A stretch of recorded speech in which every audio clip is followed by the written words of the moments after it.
Etty Hillesum began her diaries and letters in 1941, 9 months after Hitler invaded the Netherlands.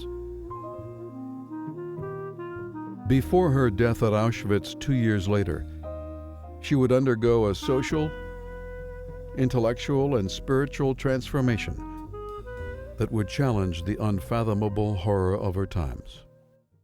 I don't think I've ever come across an account that so deeply chronicles the choices, the moment-to-moment, day-to-day choices that a person takes themselves through to stay alive in a time that is threatening and oppressive. She had a reaction to the horror around her that was so full of love. I didn't understand how she could have that much compassion or love or understanding when it seemed to me the only response to hate was hate. As she was grappling with questions of identity that we all grapple with, she also saw herself in a larger context of the world and beyond the world. Her life was cut short, and it's very unfortunate because there are so few women in the world who've been canonized as great philosophical writers, and I think she would have been one of them. So she's generous in her writing, but then also in her life planned to be very generous with what she was discovering. At the heart, Etty was a person who felt that she could make a real difference in a world where it's almost impossible to imagine one person making a real difference. She's a guide for us, and she's a guide not because she turns out to be a hero in the sense that we define heroes. She makes a stand to remain human. I knew I needed to go to Amsterdam if I wanted to gain a deeper understanding of how Etty arrived at the radical decisions she made in response to the world that was closing in around her. I found Etty's house at 6 Gabriel Mensestraat. I looked out her window from where her desk had been, the spot she called the very best place on earth, and saw the same view she had seen as she was writing over 500 pages of her diaries. As I poured through her writings at the Jewish Historical Museum, details were slowly revealed that helped me grasp the evolution of her inner life. There were letters, scraps of poems, even a menu from one of the last gatherings with her friends when she was no longer allowed to go to the cafes. In one journal entry she writes, "It is not my nature to tilt against the cold-blooded fanatics who clamor for our destruction. What I fear most is numbness. I would so much like to live on, if only to express the love I feel for humanity and to bear witness that God lived, even in these times."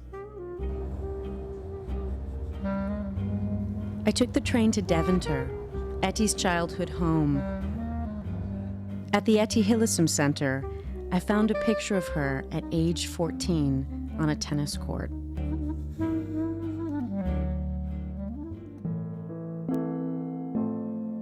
And then I went to the transit camp at Westerbork. I learned transit camps had their own particular kind of hell, the hell of waiting to be deported to a death camp like Auschwitz. After wrestling with the temptation to give in to the hatred that was all around her, Etty chose to lead a life that affirmed her deepest beliefs in humanity. In 1942, she volunteered to join the first roundup of Jews to be brought from Amsterdam to Westerbork. It was here, in these barracks, looking out at the fields of lupines, that Etty's spiritual transformation found its most profound expression. She writes, "If we fail to draw new meaning from the deep wells of despair, then it will not be enough. It is not simply that we survive, but how we survive. It may seem as if we are doomed, but no one can prevent us from mobilizing our inner forces. One thing has become increasingly clear, that you cannot help us, O God, that we must find a way to help you." It is an adequate response of something very human, very intimate, where she says, if I can get through all this and continue to say that life is beautiful, then I will have proven to them. Yeah. And she also says history will judge. Yeah. Since I returned from that journey, I've been working with a group of talented and dedicated individuals. Because we've each been so deeply moved by Etty's words, we've come together as collaborators who are committed to bringing Etty's story to audiences in North America. We've got a team of people here who have all achieved a lot in their own right and who have come together to create this project because we all love to work with each other, we all are passionate about the piece, and we're all dedicated to making it happen. We have this unique opportunity to build an amazing foundation upon which we are going to be able to share Etty's writings in a way that engages people. She chooses to live in the present. And theater is based on the moment. It's a reflection, really, of Etty's life. One of the most remarkable, shocking things that you could put on stage is a real moment of spirituality, not a moment of performing spirituality, but a moment of performing spirituality this way. She's performing through her own life an authentic protest. It's not a protest of the streets, it's not a protest of politics, it's a protest of the self. Etty's life really shows the possibilities of what a profound intimacy and profound honesty and compassion can have on the world. Her work over and over feels like a neon light to wake up.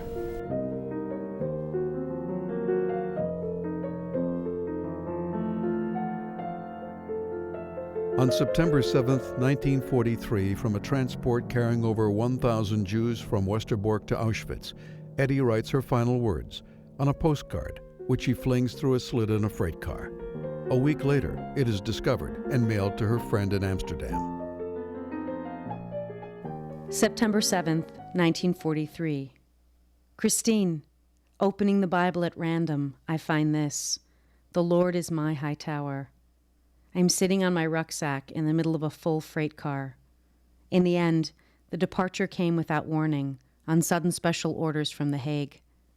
We left the camp singing, father and mother, firmly and calmly, Misha too. We shall be traveling for 3 days. Thank you for all your kindness and care. Goodbye for now from the four of us. Etty.